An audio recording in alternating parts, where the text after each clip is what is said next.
Hello friends. Present మనం ఇప్పుడు Vizag to Chennai చేరుకున్నాం. చెన్నై నుంచి పుదుకోటై చేరుకోవటానికి మనకి హార్డ్‌లీ 6 అవర్స్ జర్నీ పడుతుంది. సో, ఈ లాగ్‌లో మీకు నేను ఎక్కడ అనేది ప్లేస్ నీకు ఆల్రెడీ థంబ్‌నెయిల్‌లో చూసే ఉండుంటారు. ఇంకా ఆలస్యం చేయకుండా ఇంకా లాగ్‌లోకి వెళ్ళిపోదాం.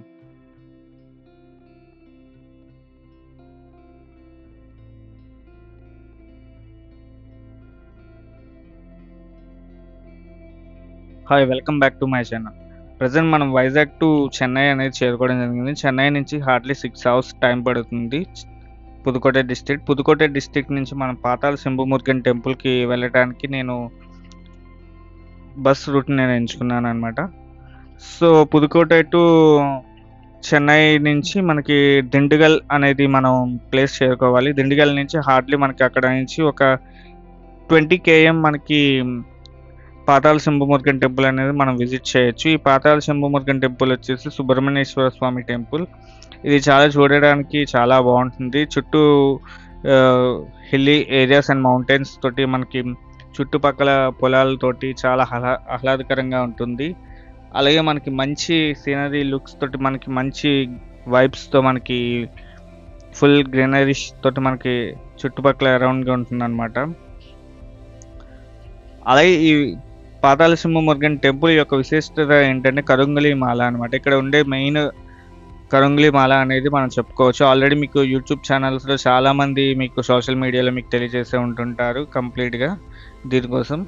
అలాగే మనకి కరుంగలి మాల దేనితో తయారు చేస్తారు ఏంటి అనేది మీకు ఆల్రెడీ నెక్స్ట్ వ్లాగ్‌లో నేను చెప్పడం జరుగుతుంది.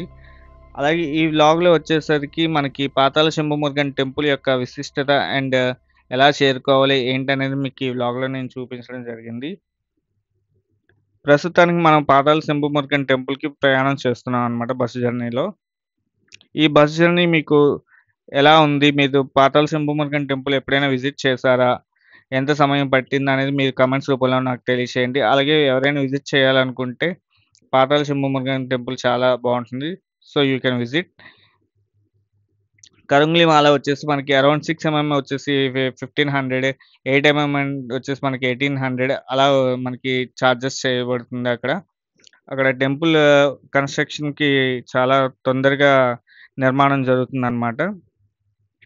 సో, మీరు చూస్తున్నారు కదా! ఇక్కడ బ్యాక్ సైడ్ ఇవంతా వ్యూ అంతా మనకి టెంపుల్ కన్‌స్ట్రక్షన్‌లో ఉంది. అలాగే మనకి కరుంగలి మాల ఏదో స్టాల్ వచ్చేసి మనకి ఇక్కడ రేట్స్‌తో సహా మీకు నేను చూపించడం జరుగుతుంది. ఇక్కడ ఎంతెంత అమౌంట్ చార్జ్ చేస్తారో అనేది. ఈ కరుంగలి మాల తీసుకున్న తర్వాత మనం దర్శనానికనేది మనం వెళ్తూ ఉంటాం అన్నమాట. అదిగోండి అక్కడ మునేశ్వర్ టెంపుల్ అనేది మనకి కనిపిస్తుంది. ఇక్కడ చెన్నై సైడ్ ఎక్కువగా మునేశ్వర్ టెంపుల్ చాలా ప్రాధాన్యత ఎక్కువగా. అలాగే టెంపుల్‌లో మనం విజిట్ చేసేటప్పుడు మనకి ఇక్కడ శివాలయం అనేది కోనేరు లోపలే ఉంటుందన్నమాట. ఈ కోనేటిలోని ఎవరు కాయిన్స్ మాత్రం వేయొద్దు దయచేసి. ఇక్కడ సిల్వర్ కాయిన్స్ గాని ఇవేవి యూజ్ చేయడం చాలా నిషిద్ధం అన్నమాట ఇక్కడ. సో, అందరూ వేసేస్తున్నారు కానీ అలా వేయకూడదు. నదీ జలాల్లో మనం ఏవైనా వేయాలి అనుకుంటే కాపర్ నాణాలు మాత్రం వేయాలి. రాగి నాణాలు మాత్రమే వేయాలి. ఎందుకంటే నీటి పరిశుద్ధత అవుతుంది కాబట్టి మనకి రాగి నాణాలను ప్రిఫర్ చేయాలి. అలాగే టెంపుల్‌లో మనకి స్వామివారిని దర్శనం చేసుకున్న తర్వాత ఆలయ ప్రాంగణం చుట్టుపక్కల ఆలయ ప్రాంగణాన్ని మీకు చూపించడం జరుగుతుంది. అలాగే స్వామివారిని నేను షూట్ చేయడానికి కుదరదు కనుక మీకు అక్కడ ఉన్న స్వామివారిని ఫోటో మీకు రూపాన్ని మీకు నేను చూపించడం జరుగుతుంది. అలాగే ఇంక పాతాళ శంభుమురుగన్ టెంపుల్ అయిపోయిన తర్వాత నేను రిటర్న్ వచ్చేసి మన వైజాగ్‌కి నేను చేరుకోవడం జరుగుతుంది.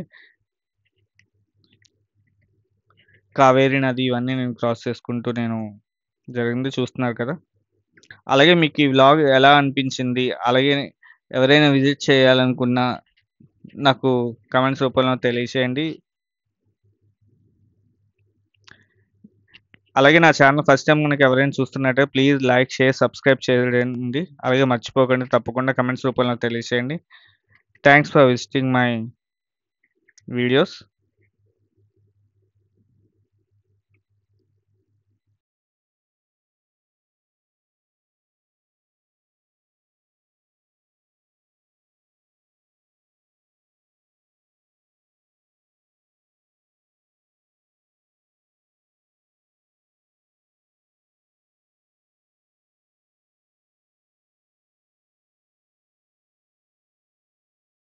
అలాగే తిరుచి నుంచి నేనింకా వైజాగ్‌కి విజయవాడ అనేది నేను చేరుకున్నాను. విజయవాడ బస్ అనేది నేను క్యాచ్ చేశాను. తిరిచి నాకు అరౌండ్ 2000 అనేది చార్జ్ చేయడం జరిగిందనమాట.